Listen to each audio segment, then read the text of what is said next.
This is the Ohio Farm Bureau podcast. Thank you for listening, watching, wherever you might be. I'm Ty Higgins. The Environmental Protection Agency released its long anticipated final rule targeting emissions from power plants across the country, including the Cardinal Power Plant, the backbone of reliable, affordable electricity generation for over 1 million Ohioans involved in the electric cooperative system. What does that new rule mean for Ohioans? To visit more about it, Pat O'Loughlin, President and CEO of Ohio's Electric Cooperatives. Pat, always great to see you. Welcome back. Yeah, thanks for the opportunity to be with you today, Ty. We talked just a couple of months ago about the reliability and the affordability of electricity in Ohio being at risk. Can you kind of reset that for people that might not have heard that conversation? Yeah, sure. So, we're seeing continued increases in demand for electricity. A lot of our economy is trying to electrify things. We're seeing industrial development like Intel here in Ohio.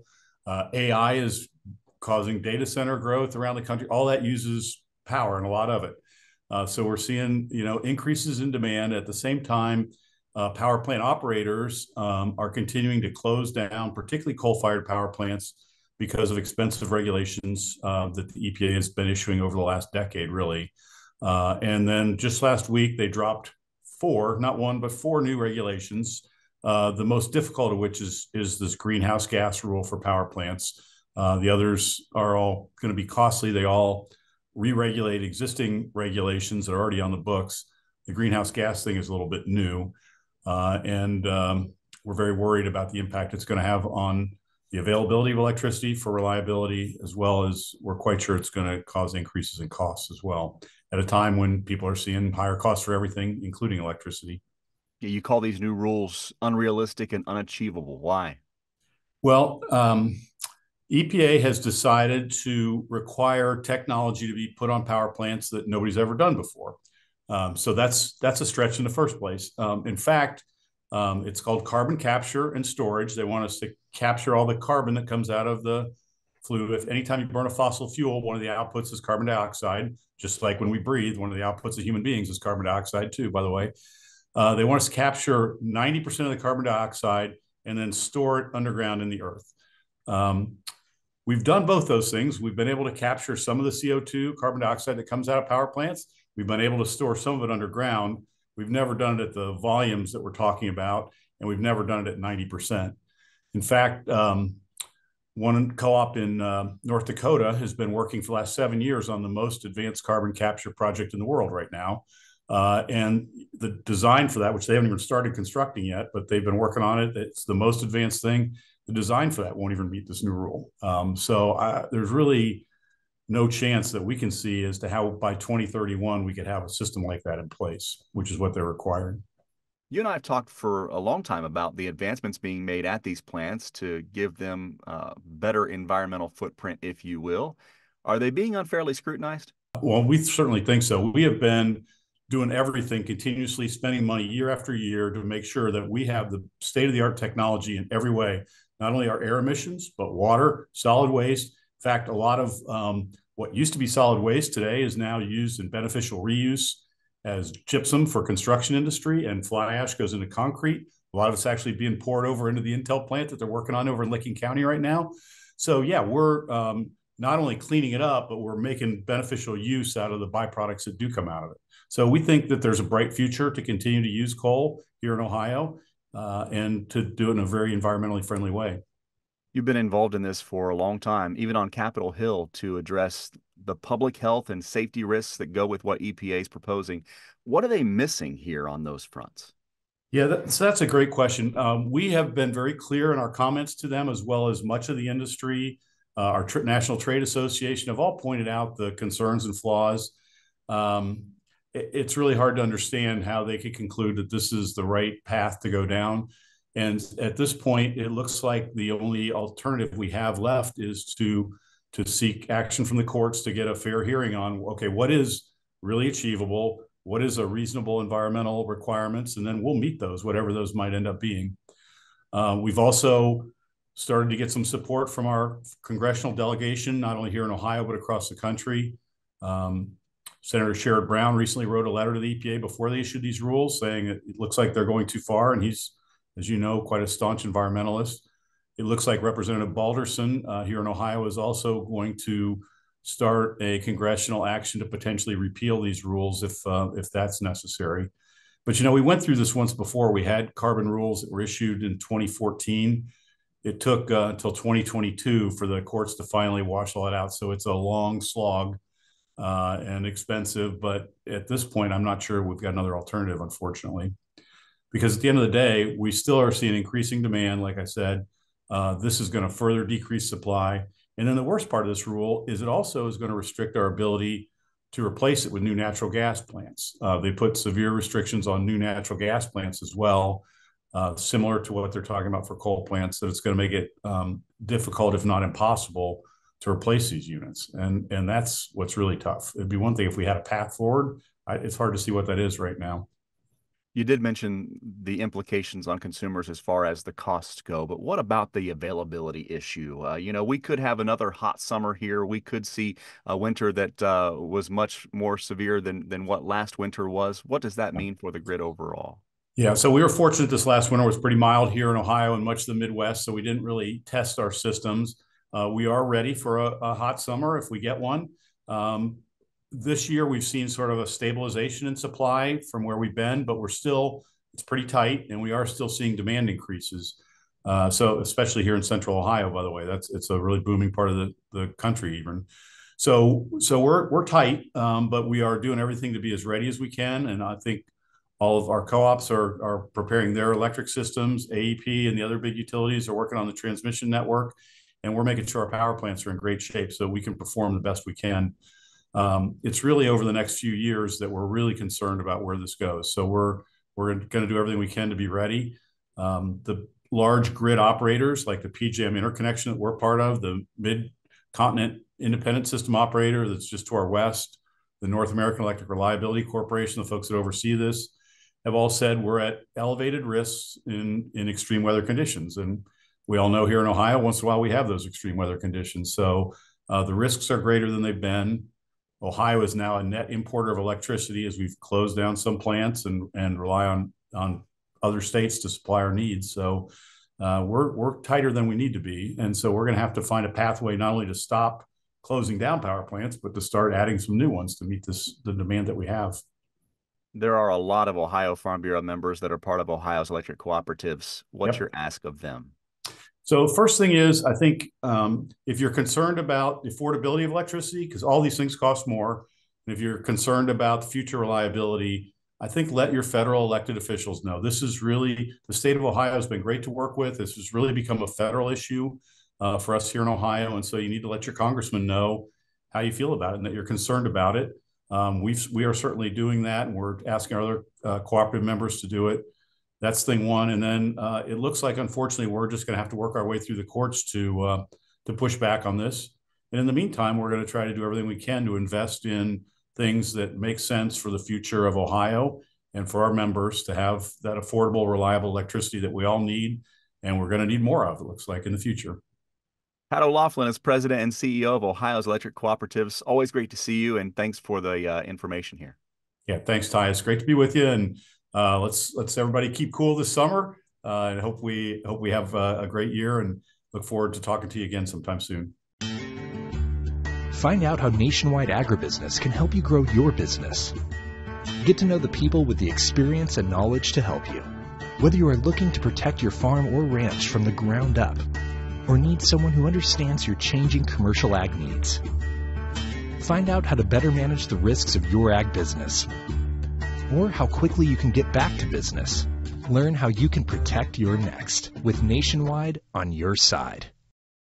Welcome back to the Ohio Farm Bureau podcast. I'm Ty Higgins. If you're an Ohio Farm Bureau member, this might look familiar. The brand new May-June edition of Our Ohio, focusing on the topic of direct marketing. Joining us on the podcast, Kelly Milligan-Stammen, Director of Editorial Comment for Ohio Farm Bureau. Hello, Kelly. Hello, Ty. This thing's heavy. A lot going on in here covering direct marketing, and we'll talk about some of the things that our members have adjusted and some of the new things they're doing. But direct marketing has been a part of agriculture for a long time. very long time. I mean, since the first roadside stands, horse and buggy, you had your tomatoes out there selling to the public. Yes, it's been part of our farming tradition and our members' tradition for years and years and decades and centuries. We talk in the magazine with three associations that have been direct marketing entrepreneurs, pioneers for a long time, and that's the Ohio Wine Producers Association, Ohio Christmas Tree Association, and the Ohio Maple Syrup Producers. And we talk to them about how marketing has changed with some of the people who've been doing it for several decades, and how up until even 2005, 2006, 2007, they were still marketing in newspaper ads, and they were still marketing in the phone book back in the day. And the day changed quick at the end of the aughts. And as Facebook took hold and social media took hold, it turned everything on its head. The only thing it didn't turn on its head, and they were all very quick to say that, is if you don't have a good product to market, it really doesn't matter how you try to market it. You have to have a really good product to do that. And those one-on-one relationship connections are very important. So they did emphasize that. And that is a theme through direct marketing, is having a good product and still establishing relationships with your customers. For those who don't know what a phone book is, it's what your grandma used to sit on to see over the steering wheel as she got older as a driver. Now, on the phone book idea is something that's still happening in a sweet corn producer member of ours. I've heard of the Butterball Hotline, but not the sweet corn hotline. That might be something I'm very interested in. Yes. So we have members up in Trumbull County, Eagle Ridge Farms, and they have just taken over in the last 3 years a very established sweet corn business from one of their neighbors, the Lutzes. And part of that takeover was having a sweet corn hotline, because they open at 9 o'clock during the sweet corn season, and they are sold out when they're sold out.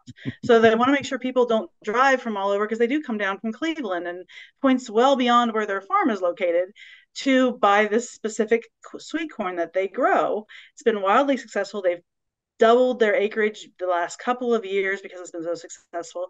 But they have that hotline that people call, that they update like multiple times a day during the season, so people don't waste a trip, or they make sure that they get down there when they can. So that's like totally a great definition of direct marketing. You can't get more direct than that, than a phone call. So we also cover email marketing. We cover social media. Matter of fact, we have a couple of members that have found wild success using their social media platforms. Yeah, the Morrows down in Morgan County, they have become full-time farmers, based largely, they have lamb is what their main operation is, and they have really put a lot of effort into establishing their social media presence with their customers. That's how they have just completely grown their customer base to be able, they're young farmers, to be able to be full-time farmers at the age they are, with the with the history that they have and the experience they have. The difference maker has been that direct marketing with their social media acumen. And they're lucky to be able to do that. And that's what a lot of folks just need to start to do if they really, really want to grow that direct marketing. We are seeing more and more members. I guess we'll call it a side hustle, right? They find these niches that they can add to their revenue on their farm. In fact, the Census of Agriculture told us that more and more people in Ohio are taking that route to make that extra income in Ohio agriculture. Adam Sharp, our executive vice president, writes about that in this magazine in his Across the Table edition. Kelly Milligan-Stammen, director of editorial content for Ohio Farm Bureau. As always, beautiful cover, great text in here. One thing I do want to mention just briefly, and we'll get to it in more detail in a second, the brand new Small-Scale Food Business Guide that Ohio Farm Bureau put together also included at least some details in this particular magazine. Absolutely, yes. That's going to be an incredible resource for our members. It's for members only, but it is you think the magazine's hefty. You should look at that Small-Scale Food Business Guide. It's got a whole lot of great information about exactly that in there. We'll find out more about it coming up after this. Kelly, as always, thanks. It's great to see you. Thanks, Ty. Appreciate it. Who feeds your need for new ideas for your family's best farm future? Ohio Farm Bureau. We work with our members to shape ag policy that will positively impact our industry. Farm Bureau is advancing business solutions to give you a competitive advantage. We help you gather information to stay ahead of important topics and technologies. Plus, Ohio Farm Bureau creates opportunities for growth. Ohio Farm Bureau, feeding your need for new ideas. As Kelly mentioned, part of this new magazine is a new resource for members, the Small-Scale Food Business Guide. Ohio Farm Bureau's legal team, including our next guest, created this strictly for members as a resource for information about rules and regulations for small-scale food businesses. Leah Hetrick joins us on the Ohio Farm Bureau podcast. She is the organization's Director of Legal Education and Member Engagement. Leah, always great to see you. Hi, it's nice to see you too. So a lot of things covered, both federally and state regulations in this small-scale food business guide for selling food products like raw meat, dairy, eggs, baked goods, cottage foods, fruits and vegetables, honey, and more. Why is a guide of this nature needed for our membership? Yeah, so we've seen a lot of increased consumer interest in the farm to table type products. And a lot of our members already have those products at their home. They have that secret recipe that they have for their cookies, or just have eggs on their farm that they'd like to sell, but they don't really know if they're allowed or where to start.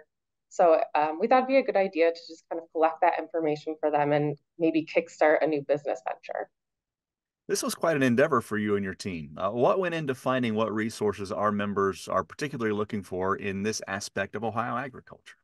Yeah, so there is a lot of laws out there. I'm sure, as everyone knows, we want to keep consumers safe from those products that might harm them. So the first thing we did was kind of think about the questions that we've received before from our members looking to start a business. And then we framed it in a way of, if I wanted to start a business today, what would I need to do, and went from there. So I looked through both federal, state law, and kind of collected what we would need to know, as well as some of those exemptions out there that might apply. And some of that even included calling some of those regulatory authorities to make sure that we were putting out the correct information. Turns out to be 72 pages of information for our members. As an overview, what does this guide provide for Ohio Farm Bureau members? Yeah, it is a lot of information, and it's mainly looking at the regulatory side of things. And like I said, collecting those state and federal laws. There's so much to go through. So we wanted to organize it in a way where members could think of what they'd like to sell and go to that specific item in the guide and see, that regulation that might apply, and go through that and see if they have any of those exemptions that might apply to them, and kind of where to start, just so they know who to call to, like the ODA, to see if they need to do anything, have any sort of inspection at their home to start selling those. We have seen a real jump in this part of agriculture across Ohio, and I think it all happened maybe 4 years ago with the pandemic. People started to maybe make their own food at home, or realize different avenues of revenue for their farm through the challenges that we saw then, and that trend has stayed true through here in 2024. I imagine that cottage foods and home bakery sections, very popular part of this new guide from Ohio Farm Bureau. What are some of the topics covered in those particular sections? Yeah, so cottage food and home bakery are actually very unique. It allows people who would just like to do that small scale, cook something at home and take it out to, say, a farmer's market and sell it. They'll sell those products, make a little more income. And it's great because you don't have to worry about all those regulations a commercial kitchen might have to think about. But that being said, there's still regulations. You can't just go all willy-nilly and start selling whatever you'd like. So the cottage foods and the home bakery section, talk about those, talk about what your facility needs. By facility, I mean your home kitchen, what you can and can't have in that kitchen if you'd like to sell products. It also goes over the licensing, the inspection, who you need to contact in order to do that. Also the packaging, the labeling, and then where you can sell it. So once you have your product, where you can go with that and where you can sell it, and any restrictions on where you can't. I think willy-nilly shows up in the guide maybe 2 or 3 times, if I'm not mistaken. Yeah. What are some of the other topics that are covered? So some of the other topics we cover, we have things about honey, selling honey, maple syrup. We also have things about selling eggs, raw frozen meat. We touch on dairy as well. And then cider and juices. And then we have some things about fresh produce, so your fruits and your vegetables. Really something for everybody in this small scale food business guide, exclusively for Ohio Farm Bureau members. With that said, Leah, how can members access this guide? So you can find the guide online on our website. You can also reach out to your local Farm Bureau office. They can help you find one. I think some of them are looking into print as well. Or give me a call. I'll help you find it. I'm always there for members who have questions. If you have any follow-up questions about the guide, I'm happy to help you find more information. That's what I'm here for. Anyone at Farm Bureau can help you. Another way Ohio Farm Bureau gives our members a competitive advantage, the Small Scale Food Business Guide online at ohiofarmbureau.org. Leah Hedrick, our Ohio Farm Bureau Director of Legal Education and Member Engagement, always great to see you, and thanks for all the work on this. Not a problem.